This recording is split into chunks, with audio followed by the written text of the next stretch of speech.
Another 1.3 million Americans filed for unemployment benefits last week. Unemployment claims had been declining steadily from the peak in late March, but the level of new claims is roughly the same as the week before. Over the past 4 months, more than 51 million Americans have filed new unemployment claims.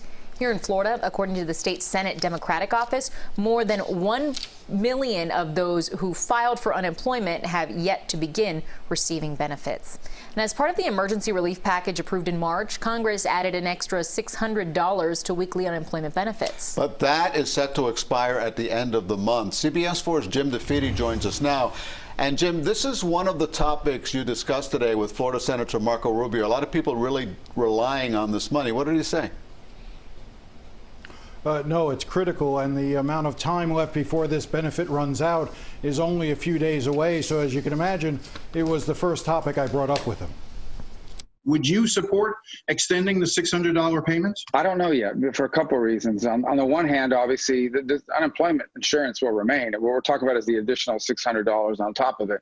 On the one hand, you have a lot of people and employers and small businesses included that are saying to us that they believe that this is acting as a disincentive to bring people back to work. And that's what we're hearing from them. On the other hand is the reality that there are a lot of people that will tell you, we'd love to go back to work, but the place I work isn't open yet, and I can't pay my bills without it. So we got to work our way through it. So it's a complicated issue, and I'm sure it's one we're going to have to deal with because the Democrats have insisted on an extension of it. So we can't pass a bill without them voting for it. So it'll be one of those things we have to work through to see if we can figure out a way to help the people who really need it, while at the same time making sure that we haven't created a disincentive. And that's not an easy needle to thread, but it's one we have to work through. Let me ask you this. In your heart, do you believe most Americans are just trying to stay at home and collect the extra $600? Or do you believe they're home, as you said initially, because we're telling them to stay home, because businesses are at limited capacity, some businesses are reclosing? Aren't the American people doing exactly what we've asked them to do? Shouldn't we be taking care of them by extending this benefit? I think most people would rather have a job that's going to be there for months, not a benefit that's going to be there for 3 or 4. But at the same time, we can't ignore employers saying to us that they've tried to rehire people and who are unwilling to come back as long as the benefit is there, because they're actually making more this way. Now, maybe the answer to that is to pay them more, which is what these businesses should consider. But we can't ignore what we're being told by some businesses out there.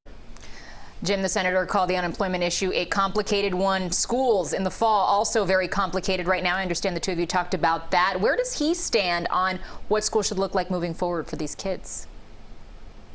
Well, again, you sort of see this line that's emerging among some Republicans in the state, which is that, if the conditions aren't right and parents want to keep their kids home, then they should be able to do so.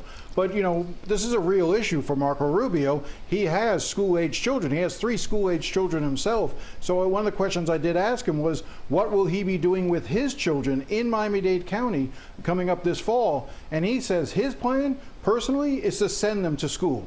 He's going to send them into a charter school that he has enrolled his kids in, and he believes that that's best for them. But he says, he's got nobody with pre-existing conditions in his home. Other parents may have feelings otherwise. So it is a complicated issue, but for the senator, getting schools open is important. Yeah, a lot of hard decisions are going to be made. Jim, thank you very much.